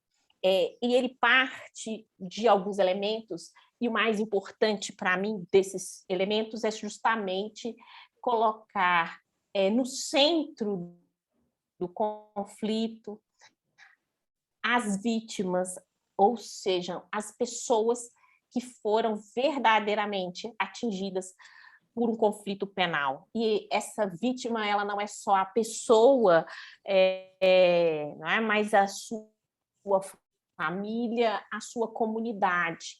E por isso esse caráter da justiça restaurativa que permite que a gente transforme de uma forma horizontal um conflito que é verticalizado e que se com a figura protagonista de um juiz terceiro, imparcial, que vai dar uma solução, né, que rivaliza, né, essas duas lógicas, me parece um ponto absolutamente importante no que se refere a uma prática emancipadora por direito. E como eu trabalho a partir do viés não punitivista, porque a justiça restaurativa ela pensa o direito penal como dor, então ela parte do elemento estético, da subjetividade daquilo que é o sensível, né? Então, quando você enxerga como que o direito penal inflige aos corpos a dor, não é? E isso esteticamente se impõe ao corpo por vários elementos, não é? Nós percebemos o quanto a justiça restaurativa ela é um elemento de acolhimento, de escuta respeitosa, de empoderamento e de reconhecimento de direitos para essas pessoas. Então, o que eu proponho é que a gente busque, nessas práticas restaurativas, criar uma plasticidade para esse princípio tão caro ao direito processual, que é o contraditório, para que ele possa ser acessível a qualquer pessoa. Porque o contraditório, como um princípio jurídico, dentro de uma estrutura de pensamento eurocêntrica, ela exige do sujeito que participa uma capacidade argumentativa que pode fugir àquilo que é o possível dentro de um conflito de pessoas que estão invisibilizadas e subalternadas e periféricas, que são elas não consigam construir pontes para compreender o que está a acontecer. Então, as práticas restaurativas, elas usam de diversos elementos de acolhimento, desde uma estética própria reconhecida por todos nós como os círculos, não é? Onde a formação das pessoas, num determinado ambiente como uma sala, se coloca em círculos, onde as pessoas podem falar e podem se reconhecer uns aos outros, e o uso de músicas, de elementos estéticos, de objetos, tudo isso faz com que as pessoas possam serem afetadas na sua subjetividade e buscarem uma solução que, de forma integral, aplique, então, uma resposta que não seja resposta violenta e institucionalizada da jurisdição criminal e, portanto, que tenha como única consequência a possibilidade de privar a liberdade da pessoa acusada, não é? E a vítima a substituição da sua dor por uma reparação do dano monetariamente constituída, como é aquilo que está previsto no nosso ordenamento jurídico de dogmática eurocêntrica. Eu quis ser o mais breve possível, professor Volkmer, para a gente poder ter a possibilidade de ouvir a todos e todas e as perguntas, então espero que eu tenha cumprido esse meu desejo de síntese. Então, agradeço e mais uma vez o honroso convite de participar aqui. Sei da dificuldade, fiz um esforço pessoal para estar aqui, mas especialmente pelas questões relacionadas à participação junto à CAPES, num momento tão difícil e complexo como que nós vivemos aqui no Brasil hoje, mas para mim é uma honra enorme participar mais uma vez do Congresso da Rede do Novo Constitucionalismo Latino-Americano. Muitíssimo obrigado, professora Flaviane, pelas preciosas contribuições, observações, né, e que nos levam a refletir profundamente, né, a necessidade de reinventar os institutos jurídicos tradicionais, né, de como repensar o direito e a própria processualística, né? Esse repensar não passa somente pelo direito público, pelo direito civil, mas fundamentalmente pelo direito processual, né? Eu acho que aí o pluralismo e essa ponte que fizesse, à luz do pluralismo, de uma visão plural, ela nos permite recuperar essa dimensão humana e solidária que tem que estar presente no direito, né? E repensar institutos tão importantes, né? O próprio revelado no princípio, né? No princípio do contraditório, né? Enfim, essa preocupação extremamente pertinente que visa um direito mais plural, mais emancipador, né? Voltado justamente para essas pessoas que enfatizasse tanto ao longo da fala, as pessoas periféricas, né? Os subalternizados, e como recuperar essas práticas restaurativas, né? Enfim, algo que fica para nós pensarmos e refletirmos, né? E que depois, em seguida, podemos ouvir observações dos nossos ouvintes, aqueles que estão participando, né? Explorando um pouquinho a professora Flaviane, né? Pois bem,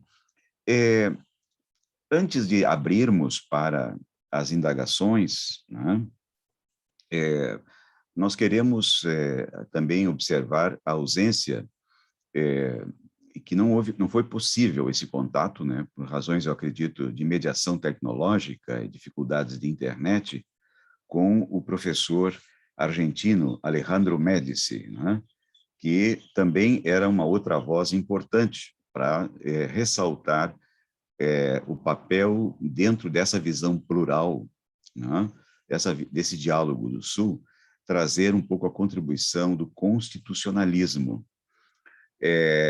Infelizmente não vai ser possível, né, mas não vai faltar outras oportunidades, que é um grande colaborador, inclusive da própria rede, né, e de vários núcleos de pesquisa no Brasil. hoje é discutivelmente um dos nossos mais importantes constitucionalistas latino-americanos, com uma perspectiva crítica, né?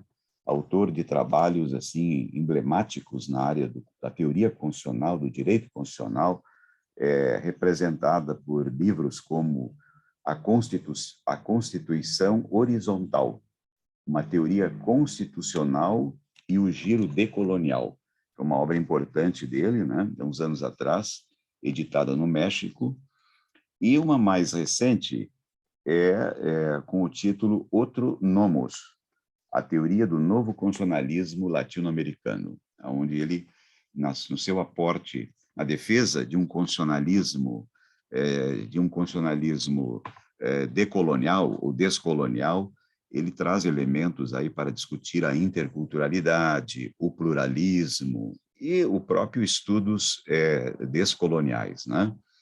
Então, essa ausência dele, nós estamos aqui deixando expressa a importância da sua obra e que realmente os seus artigos e livros hoje refletem uma temática que rompe com uma certa tradição na teoria constitucional da importação dos transplantes de teses eurocêntricas, né, que dominam as faculdades de direito, as escolas jurídicas e os institutos, né, de jurisprudência por essa América Latina, né? É impressionante o mimetismo cultural, a reprodução, né? O olhar de jovens constitucionalistas, publicistas, sempre olhando para a Europa e os Estados Unidos, né? O problema, eu diria assim, não são esses centros de excelência e esse saber que é extremamente importante e que nós devemos conhecer para dialogar a partir da América Latina, né? Mas muitas vezes a subordinação de jovens pesquisadores totalmente sem uma visão mais crítica, né, a partir da nossa realidade periférica desde o sul, né? Então, e o Alejandro Médici vem fazendo isso com bastante propriedade, né? Eu gostaria de brevemente, antes de abrir aos questionamentos, as nossas queridas expositoras, se me permitem, nesse espaço que seria agora de um constitucionalismo, digamos, mais pluralista, descolonial, observar algumas palavras, se me permitem, abusando na função de mediador, né? Eu diria assim que a questão é como construir hoje, e isso o Alejandro Médici está muito presente na sua obra, como construir um constitucionalismo plural, né? Marcado pelo pluralismo, ou seja, com vivências e práticas, experiências próprias de um constitucionalismo, né? E que não seja, e aí me perdoem o abuso da expressão, que não seja um transplante, um mimetismo, né? Dos formalismos, dos cânones do constitucionalismo liberal eurocêntrico. E isso é um problema da colonização, né? Sem dúvida, né? Do século XIX, e como a América Latina foi colonizada, né? A colonização ibérica, luso-hispânica, né? E como influenciou nas nossas instituições, nas nossas elites, no princípio do século XIX, né? E essa tradição vai ser marcada por um constitucionalismo, e nesse sentido eu compartilho muito com as teses de constitucionalistas, não só como a nossa querida Cláudia, que está aqui, mas também de uma Raquel Irigoyen Fajardo, do Peru, ou a própria Dina Chaves, que nos honra com a sua presença. Ela está aqui presente e vai acho que formular uma pergunta, a própria Dina, enfim, em que nós estamos levantando essa discussão, né, de buscar uma ruptura a esse constitucionalismo liberal elitista, né, que foi plantado ao longo do século XIX, né, com a formação das repúblicas latino-americanas, com exclusão do Brasil, que, na verdade, não se constituiu numa república no início do século XIX, mas um império monárquico escravagista. A república no Brasil vai ocorrer somente no final do século XIX, né? Portanto, sem abusar da palavra, é preciso construir marcos constitucionais que, sem negar ou desconsiderar as conquistas, né, da própria ilustração, no aspecto assim positivo, liberdade, igualdade, a solidariedade, né? Mas ir mais além, né? Dessas conquistas da ilustração, do iluminismo, né? Mas agora reconhecendo, recuperando, né? Eu acho que isso está presente muito na fala das três expositoras, né? Saberes e práticas, né, da nossa realidade local, né? Dos processos culturais subjacentes, né? De uma simbiose intercultural que se conflua às tradições dos povos originários, dos afrodescendentes e de outras identidades multiétnicas que compõem as suas coletividades sociais. Não se trata de um constitucionalismo, como poderia alguns defender, integracionista ou homogêneo, mas de um constitucionalismo plural, né, que seja a síntese da diversidade e das diferenças, que tem em suas fontes o pluralismo, mas um pluralismo de teor, como estamos defendendo há muitos anos, né, de um pluralismo comunitário participativo, a dimensão relacional e instituinte dos coletivos sociais e da força criadora na América Latina, eu penso também na África, né, do poder da comunidade. Não é o Estado, não é o mercado, mas é o poder da comunidade. Na tradição indígena, principalmente pensando no México, da comunalidade, né? O horizonte não está apenas no institucional, e os juristas, o mundo do direito se preocupa muito com o institucional, e é parte dessa tradição, né? Parte do institucional, que incorpora aí as instituições, o direito positivo, o Estado, a própria Constituição, o mercado, né? Enfim, mas não é o institucional. Nós temos que trazer também para essa discussão a totalidade dos múltiplos espaços da vida social, ou daquilo que poderíamos avançar, inspirados nesse novo constitucionalismo, de uma vida ecossocial, que implica na produção material, nos saberes, na cultura, nas relações, movimentos sociais, contingentes humanos e não humanos. Aí nós vamos ter, eu acho, alguns painéis, né? Talvez na abertura, e vamos ter mais painéis ao longo dessa semana, que vai trazer com força a questão da natureza, né? A questão da natureza, do não humano, abrindo essa perspectiva para uma perspectiva, digamos, ecocêntrica, né? A biodiversidade, enfim. Enfim, é necessário desencadear ferramentas metodológicas que permitam tratar com a realidade em tempos de necropolítica, né? Isso já foi mencionado no painel anterior, né? E que muitas vezes a utilização desse termo há um certo abuso e uso, né, da expressão, nem sempre apropriada ao contexto da América Latina, né? Então, nesses tempos difíceis, de uma crise ética, de uma crise civilizatória e de uma crise da saúde, né, da saúde humana, né? E em tempos de falsas verdades, pós-verdades, né, de fake news, né? Enfim, é necessário repensar os nossos paradigmas. E esse repensar, eu acho que passa na fala das três colegas brilhantemente, né? Desconstruir, repensar, ressignificar.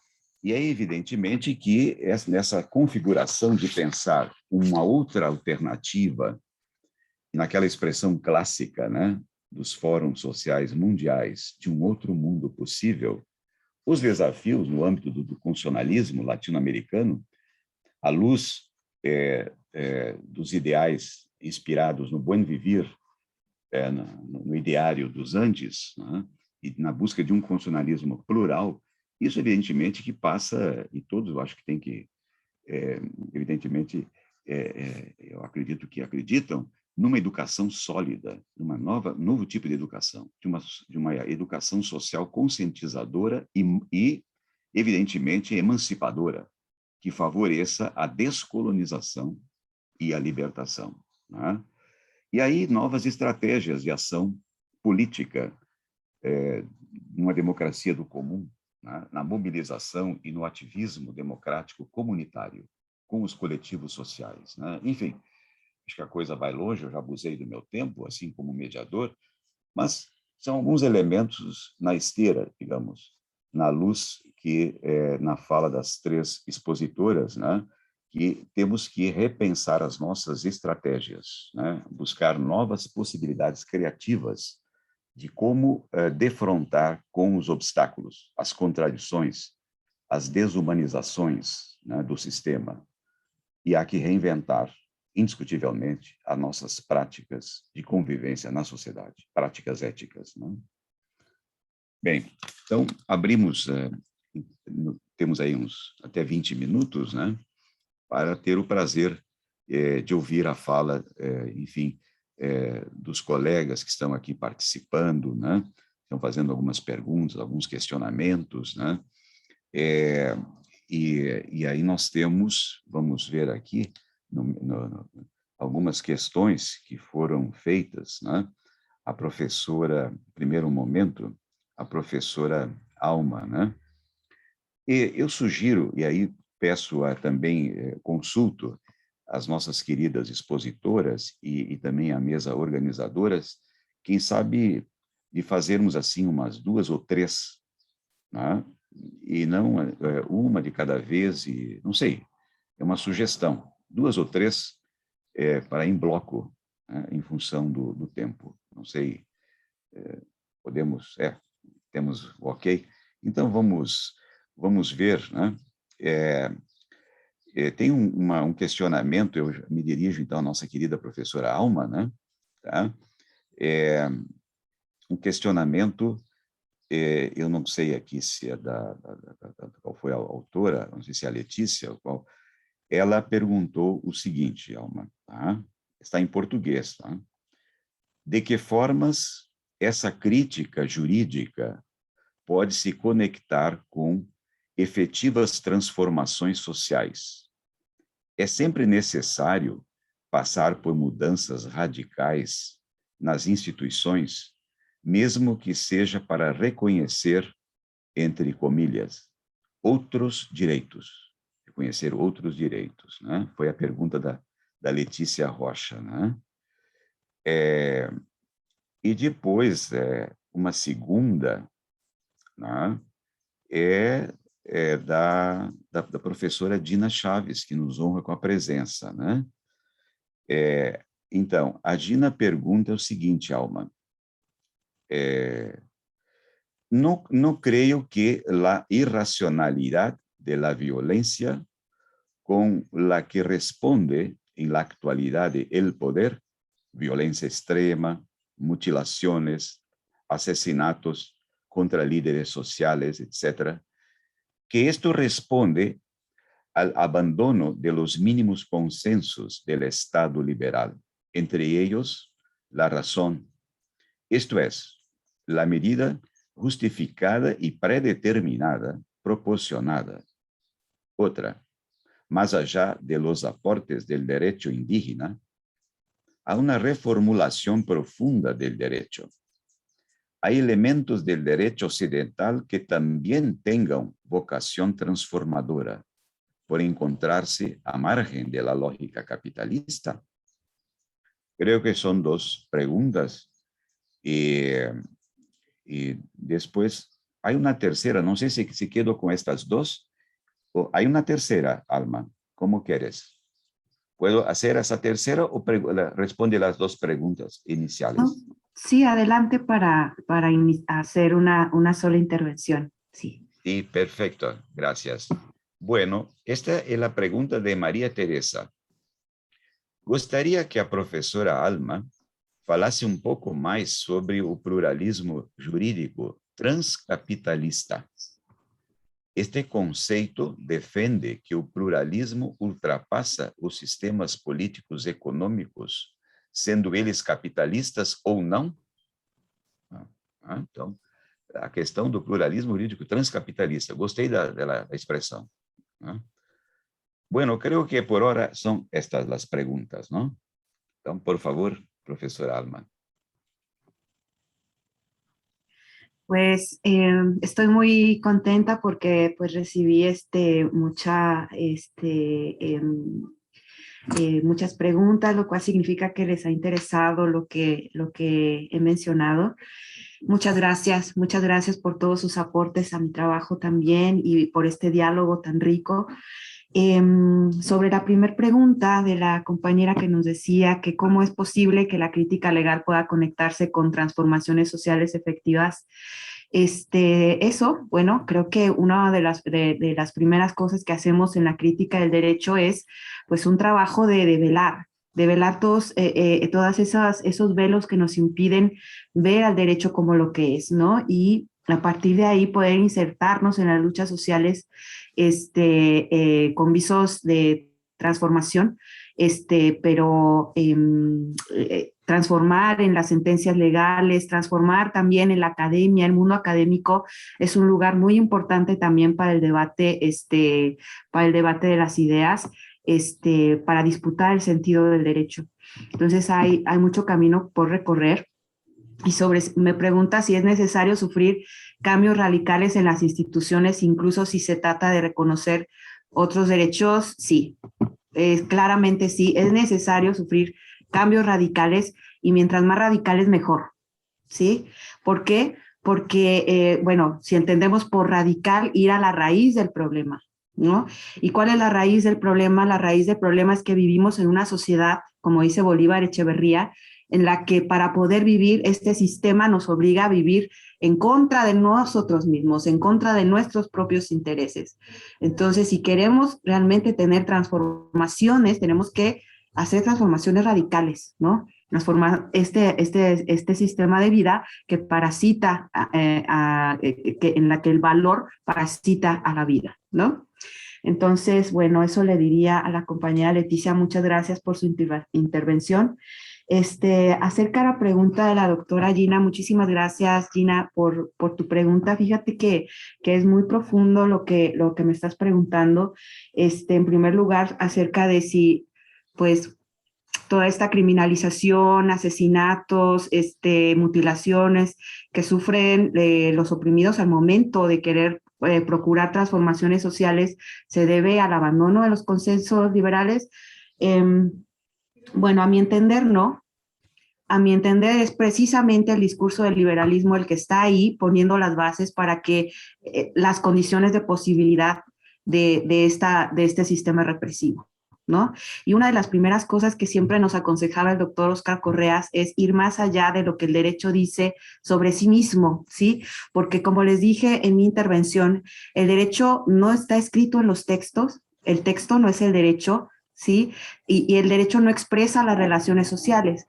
Si el derecho expresara las relaciones sociales, diría, por ejemplo, la ley que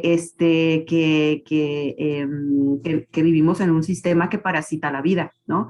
Pero la ley no dice eso, lo oculta diciendo que tenemos garantías procesales y que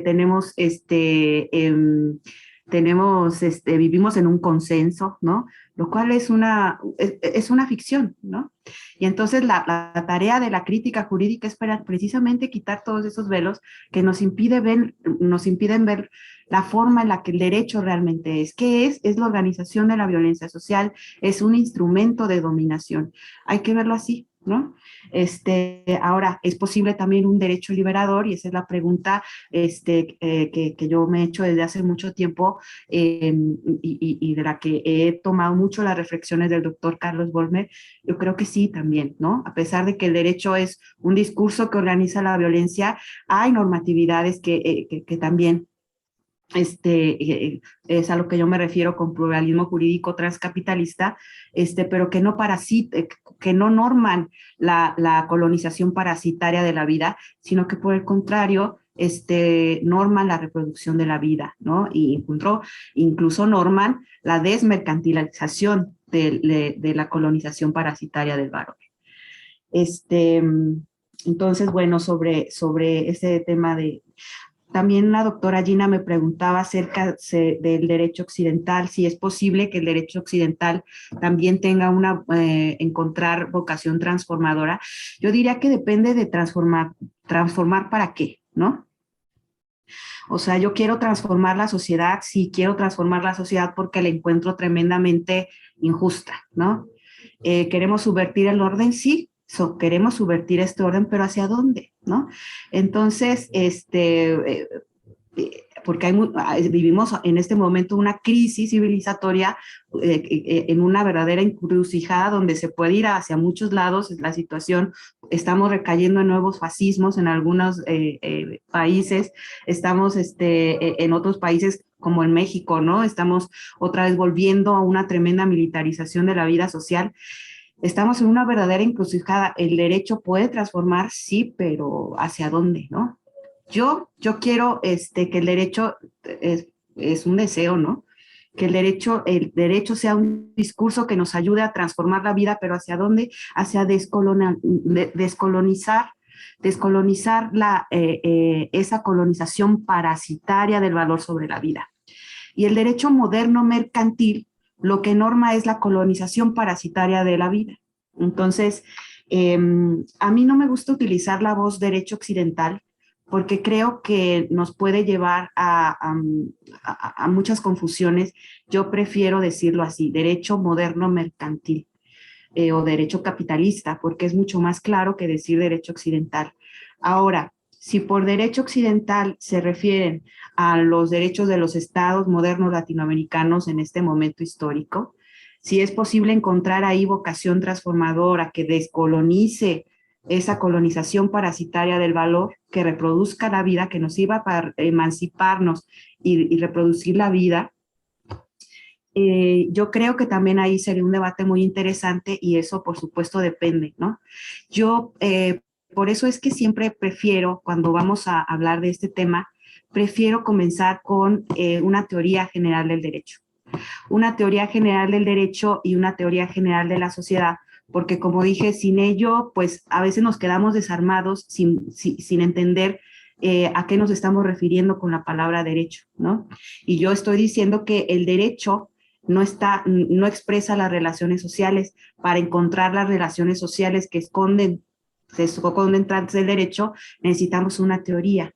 Entonces, por eso es que yo pensé que podríamos tomar estos conceptos teóricos que aquí los estoy mostrando, el sistema jurídico capitalista con estas características y el pluralismo jurídico transcapitalista con estas otras características. Estos modelos no se muestran en el derecho, ¿sí? La labor de la crítica del derecho es develar las relaciones sociales que se esconden detrás del discurso del derecho con la ayuda de estos conceptos teóricos precisamente.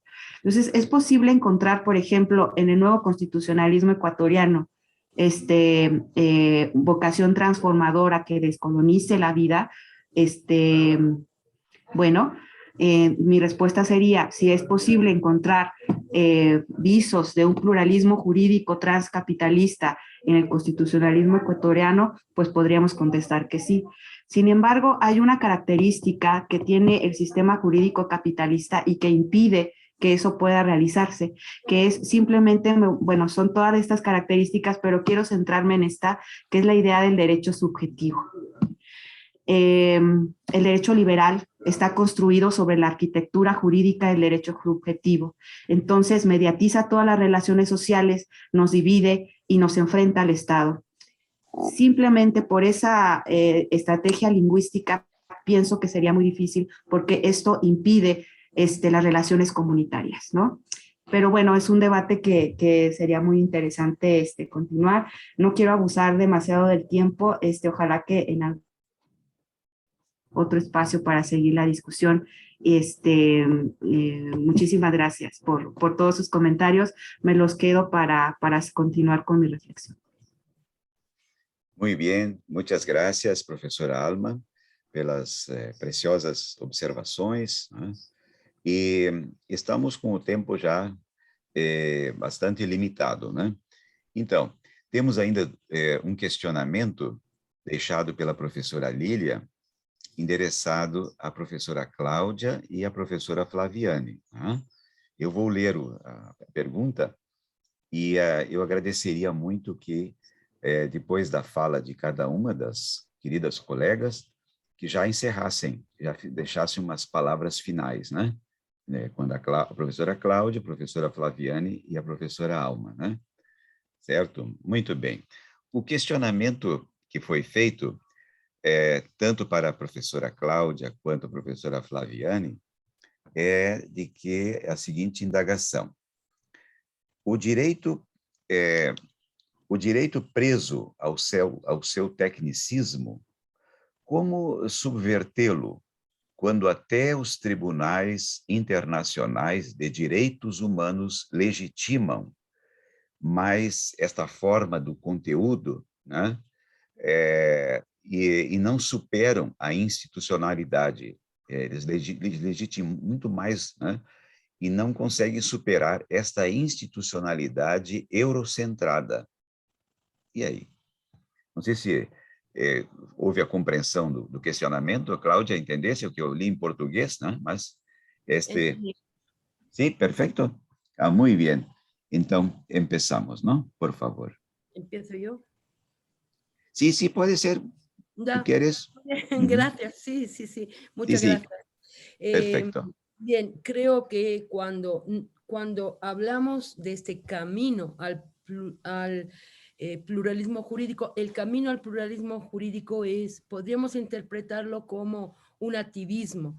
Yo sí creo que estamos luchando y esta lucha se construye cuestionando en primer lugar, deconstruyendo.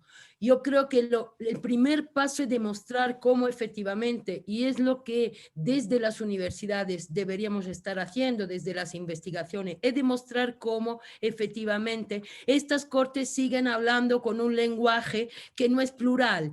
Nosotros tenemos que deconstruir, y creo que las intervenciones lo han demostrado, desde todos los frentes, el derecho público, el derecho privado, cómo podemos pensar en una propiedad desde nuestra visión, en una propiedad comunitaria, donde no hay un dueño, donde no existe lo mío, existe lo común, lo de todo, el interés de todo. Este es un trabajo largo. ¿Por qué? Porque nosotros tenemos una mente binaria, tenemos una mente hecha y forjada desde un corsé que en primer lugar tenemos que soltar, alargar, poder nosotros entender todos estos conceptos que son casi inalcanzables desde nuestra práctica cotidiana. Y por lo tanto creo que la investigación tiene en primer lugar que demostrar y deconstruir todo esto. Demostrar cómo ahora hay que pensar en la diversidad más que en la igualdad. ¿Qué significa esto? Cuestionar y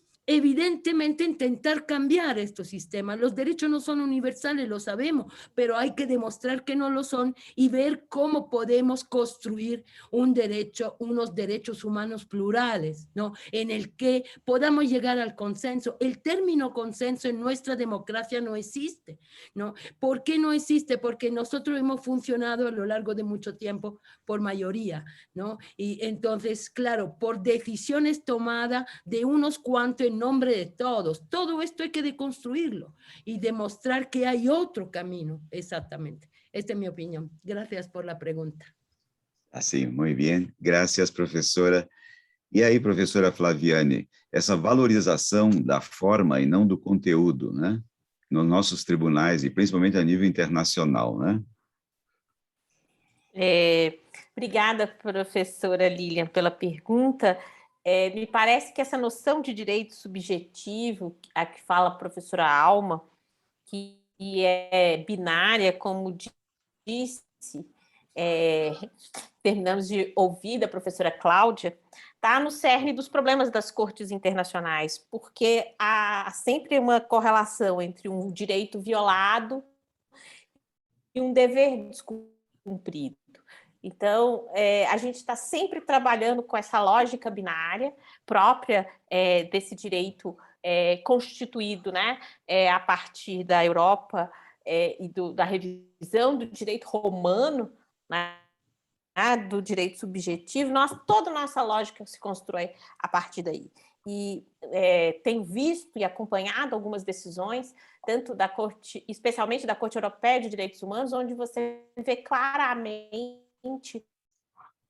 uma mudança no tom do não reconhecimento de determinadas violações, especialmente com relação aos migrantes, portanto, a sociedade eurocentrada, ela tem alguns elementos que me parecem que, de forma alguma, são possíveis de serem resolvidos pela teoria do direito ou pela filosofia do direito. É a questão da migração, a questão do terrorismo e a questão da corrupção. Esses elementos são tão difíceis de serem solucionados por essa lógica que eles se perdem dentro da nossa perspectiva. Então, me parece que quando a gente aplica o direito, e especialmente essa questão convencional no Brasil, muitas vezes a emenda fica pior que o soneto, ou o antídoto vira um veneno. O caso claríssimo, para mim, é a audiência de custódia, e o quanto a cor da pele passou a interferir nas decisões judiciais, de deixar pessoas presas em flagrante ou liberdade. Então, não me parece que esse elemento dos direitos humanos das cortes internacionais hoje é um anteparo a todos os nossos problemas atuais e a diversidade de problemas e de soluções que a gente precisaria ter e que o pluralismo precisaria trabalhar. Mais uma vez, então, eu quero agradecer ao convite e agradecer a toda essa escuta e a interlocução, e é uma grande alegria vê-los todos aqui com saúde, vê-las todas com disposição para discutirmos e que a gente tenha, num período muito próximo, a possibilidade de um encontro mais caloroso presencialmente para acolher nossos corações,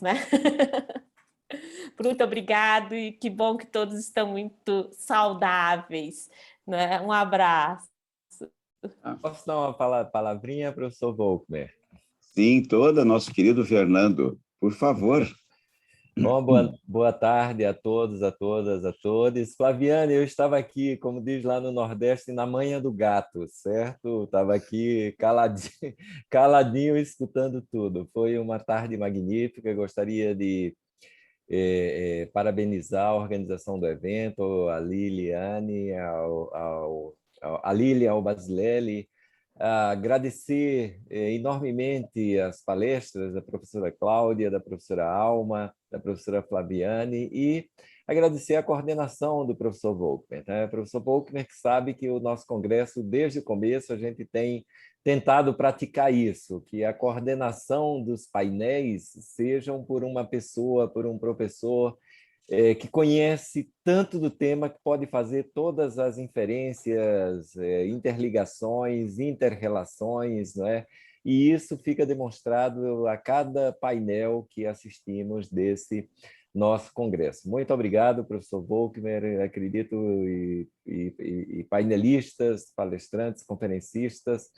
Foi, assim, fenomenal. Fiquei muito feliz com o que escutei nessa tarde. Muito bem, Fernando, obrigado. É sempre oportuno e é um prazer ouvi-lo, Agora passo a palavra para a professora Alma para as suas considerações finais, Por favor. Pues yo simplemente, ¿sí me escucho? Sí, gracias. Sí, perfecto. Pues yo simplemente me quiero despedir y de nuevo, creo que no me escucho, ¿verdad? Sí, bueno. Estamos escuchando. Sí. Está bueno. Ok. El sonido, sí. Sí, se va. Bueno, simplemente quiero agradecer de nuevo a todos ustedes por esta invitación. Me ha hecho muy feliz poder platicar y escuchar todo el diálogo de la mesa. A la profesora Claudia, al profesor Volkmer, a la profesora Flavián, pues muchas gracias también por esas charlas y todo lo que aprendí hoy de ustedes. Y bueno, muchas gracias por la invitación a la universidad y al Congreso en general. Gracias. Muy bien, profesora Alma. Bueno, estaba pensando en español, estamos llegando, sí, a este diálogo del sur, para problematizar el pluralismo en América Latina y también en África, Bueno, chegamos então ao final deste rico, importantíssimo painel, reiterando aqui as palavras do próprio Fernando, e só temos que agradecer às nossas queridas expositoras, que nos brindaram nesta tarde a professora Cláudia Storini, a professora Alma Melgarito e também a Flaviane Barros, né? Que, enfim, trouxeram conhecimentos, experiências, aportes teóricos, né? Que abre muitas possibilidades, né? Possibilidades de construção, sem dúvida, né? E afirmação de espaços, de saberes e relações, né? E que, inegavelmente, desperta, né? Toda essa belíssima, né?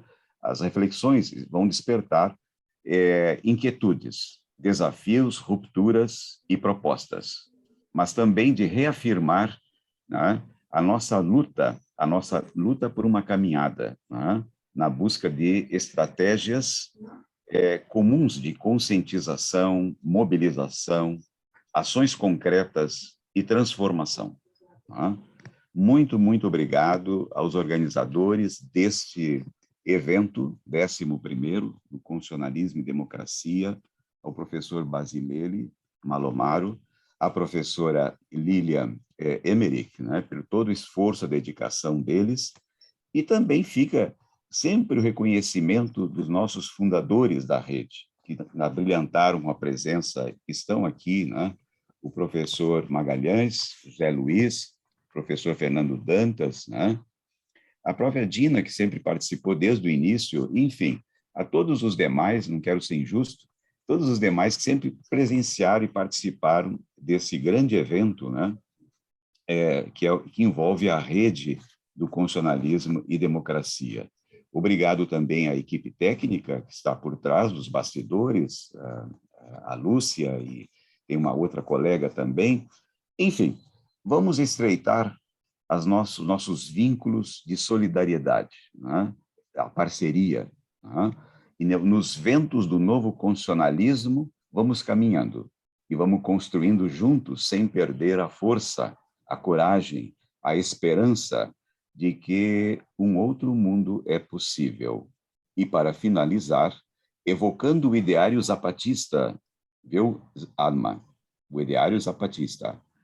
Um mundo donde quepan muitos mundos, para um direito justo, relacional, plural e sustentável. Muito obrigado a todas e a todos. E passo a palavra para o encerramento final, uma das nossas organizadoras, a professora Lilian. Por favor. Eu deixaria quase que com a palavra tão bonita aí do Volkmer nesse final, mas quero agradecer, porque hoje foi um dia lindo no nosso evento, nós tivemos mulheres falando, mulheres com um discurso de potência, um discurso que é verdadeiramente a nossa voz, que tem muitas preocupações, não são só preocupações sobre gênero, né, que estamos preocupadas com o pluralismo, que estamos preocupadas com uma visão sobre o constitucionalismo que inclua as questões de raça efetivamente, né, que seja, como falamos na manhã, um constitucionalismo quilombolista, de Palmares, né, afrodiaspórico e agora à tarde plural, sim senhor, que seja um constitucionalismo que traga para esse debate toda essa possibilidade de um transcapitalismo, como disse Alma, de uma vertente jurídica, né, que seja caminhando para um futuro melhor, né, como pôs aqui também a Cláudia e a Flaviane, quando expressa essa preocupação toda com a questão processual e uma justiça restaurativa. Então, foi lindo, né, ver tantas mulheres falando tão lindamente sobre questões tão preciosas para a nossa rede. Eu fico muito honrada por todas vocês, né? E agradeço a assistência de todos. Isso aí. Somente lembrar, professor Volkmer, que temos também a presença do professor César Baldi, do professor Vitor Souza Freitas, né, na nossa sala, que acompanham desde o início, né, a rede pelo constitucionalismo democrático latino-americano. Obrigado, Vitor e César. Muito bem, muito obrigado, então, um caloroso e afetuoso abraço a todos e a todas. Um abraço. Até mais.